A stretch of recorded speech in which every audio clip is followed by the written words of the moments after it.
નમસ્કાર અને ધર્મલોકમાં આપ સૌનું હાર્દિક સ્વાગત છે। આ એક અત્યંત ખાસ અને મહત્વપૂર્ણ વિડિયો કુંભ રાશિના જાતકો માટે છે। સૂર્ય ક્યારેય એવું નથી વિચારતા કે આજે આકાશમાં વાદળો છવાયેલા છે કે નહીં, તેઓ તો બસ દરરોજ સવારે આવીને પોતાની રોશની સમગ્ર વિશ્વમાં ફેલાવી દે છે। બસ આવી જ રીતે આપણે પણ આપણા જીવનના સંજોગો કે પરિસ્થિતિઓથી ડરવાને બદલે પોતાના આત્મવિશ્વાસ અને હિંમત પર ભરોસો રાખવો જોઈએ। જો તમારે જીવનમાં ચમકવું હોય તો સૂર્યની જેમ સતત પ્રકાશિત થતા શીખવું પડશે। લોકો શું કહેશે કે લોકો તમારા વિશે શું વિચારશે તે ચિંતાઓ છોડીને આગળ વધવું પડશે।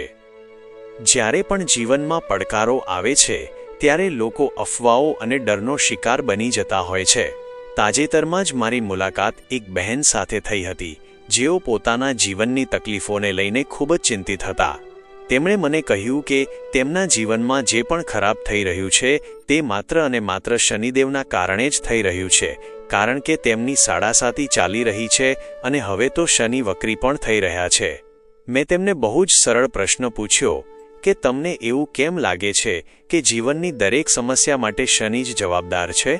9 ગ્રહોમાંથી કોઈ પણ ગ્રહ આપણને સજા આપવા માટે નથી બેઠો। લોકો ઘણીવાર 2-3 નકારાત્મક વાતો સાંભળીને ડરી જાય છે। બૃહસ્પતિને સૌથી શુભ માનવામાં આવે છે, પણ જો તે વિપરીત પરિસ્થિતિમાં હોય તો વ્યક્તિના સ્વાસ્થ્યમાં સમસ્યા કે વિલંબ લાવી શકે છે। તેથી કોઈ પણ પરિબળ સ્વભાવે ખરાબ નથી હોતું। શનિદેવ તો આપણા કર્મ અને મહેનતના પ્રતીક છે, તેથી તેમનાથી ડરવાની જરૂર નથી।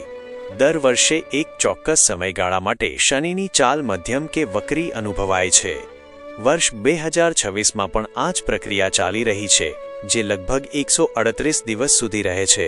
વક્રી થવાનો અર્થ એ નથી કે કોઈ બાબત ઊંધી ચાલી રહી છે। જ્યારે પૃથ્વી અને અન્ય ગ્રહોની ગતિમાં અંતર આવે છે ત્યારે આપણને એવું લાગે છે કે તે ધીમા પડી ગયા છે, પણ વાસ્તવમાં જ્યારે કોઈ ગતિ ધીમી પડે છે ત્યારે તે વધુ મજબૂત અને ગંભીર બને છે। તેને એક સાદા ઉદાહરણથી સમજો। તમે જ્યારે રસ્તા પર પૂરપાટ ઝડપે ગાડી ચલાવતા હોવ ત્યારે તમને આસપાસની દુકાનો કે દ્રશ્યો દેખાતા નથી, પરંતુ જ્યારે તમે થોડી ક્ષણો માટે ત્યાં રોકાઈ જાઓ છો કે ધીમા પડો છો ત્યારે તમને આજુબાજુની દરેક વિગત સ્પષ્ટ દેખાવા લાગે છે। શનિની આ સ્થિતિ પણ કુંભ રાશિના જાતકો માટે અટકેલા કે બાકી રહેલા કામોને પૂર્ણ કરવાનો અને જીવનને ઊંડાણપૂર્વક સમજવાનો સમય છે। કુંભ રાશિના જાતકો માટે આ સમયગાળો તમારા વાણી, કુટુંબ અને બચતના સ્થાનમાં વિશેષ પ્રભાવ પાડી રહ્યો છે।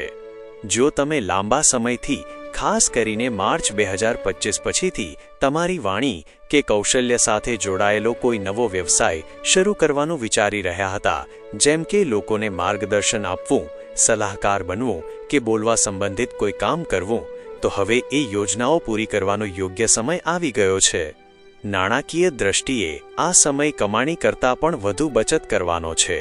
તમે તમારી મૂડીને સુરક્ષિત જગ્યાએ રોકાણ કરી શકો છો, જેમ કે જમીન, મિલકત કે સોનામાં રોકાણ કરવાનો વિચાર આવી શકે છે અને તેમાં સારો લાભ થવાની શક્યતા છે। સાથે જ સ્વાસ્થ્ય બાબતે થોડી જાગૃતિ રાખવી જરૂરી છે, ખાસ કરીને શારીરિક સાંધાના દુખાવા, નસોની તકલીફ કે પગના સ્નાયુઓમાં ખેંચાણ જેવી નાની મોટી બાબતો પ્રત્યે બેદરકાર ન રહેવું। આ સિવાય મોસમી શરદી, કફ કે ગળાને લગતી તકલીફોથી બચવા માટે યોગ્ય કાળજી લેવી। જો પરિવારમાં કે મિત્રો સાથે ભાષા અને બોલચાલના કારણે થોડી મનમુકાવ કે દલીલો થઈ હોય તો હવે શાંતિથી તેને સુધારી લેવાનો સમય છે। આ સમયગાળાની સૌથી સુંદર બાબત એ છે કે તે તમને ઊંડું જ્ઞાન, ઉચ્ચ શિક્ષણ અને નવી વસ્તુઓ શીખવાની અદ્ભુત ક્ષમતા આપે છે। તમારા મનમાં આવકના નવા સ્ત્રોત ઊભા કરવા માટે નવા આઈડિયા આવશે। તમે તમારી માસિક કે વાર્ષિક આવક વધારવા માટે અત્યંત ગંભીર બનશો। સાડાસાતીનો આ અંતિમ તબક્કો ચાલી રહ્યો હોવાથી આ 138 દિવસો તમને એક નવો વળાંક આપશે। તમે તમારા અંગત કે વ્યાવસાયિક જીવનમાં કંઈક મોટું અને નવું સાહસ ચોક્કસપણે કરશો। જે લોકો પરિવારમાં નવા સભ્યના આગમનની કે સંતાન સુખની રાહ જોઈ રહ્યા છે તેમના માટે પણ સકારાત્મક સમાચાર મળી શકે છે। ચિંતન કરવાની તમારી આદત ક્યારેક વધારાના વિચારો કે ઓવરથિંકિંગમાં બદલાઈ જાય છે। ઘણીવાર આપણને જે મળ્યું હોય તેનાથી વધુ સંતોષ માનવાને બદલે હજુ આનાથી સારું થઈ શક્યું હોત તેવા વિચારો મનમાં આવ્યા કરે છે.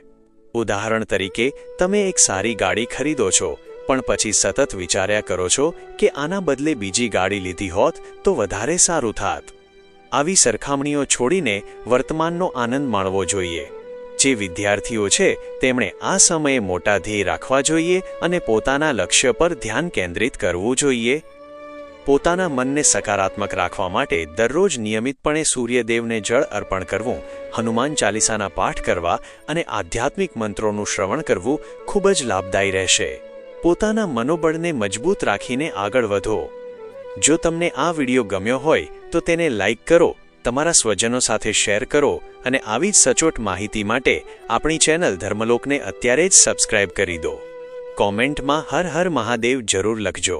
ફરી મળીશું એક નવા વિડીયોમાં. ત્યાં સુધી જોડાયેલા રહો ધર્મલોક સાથે.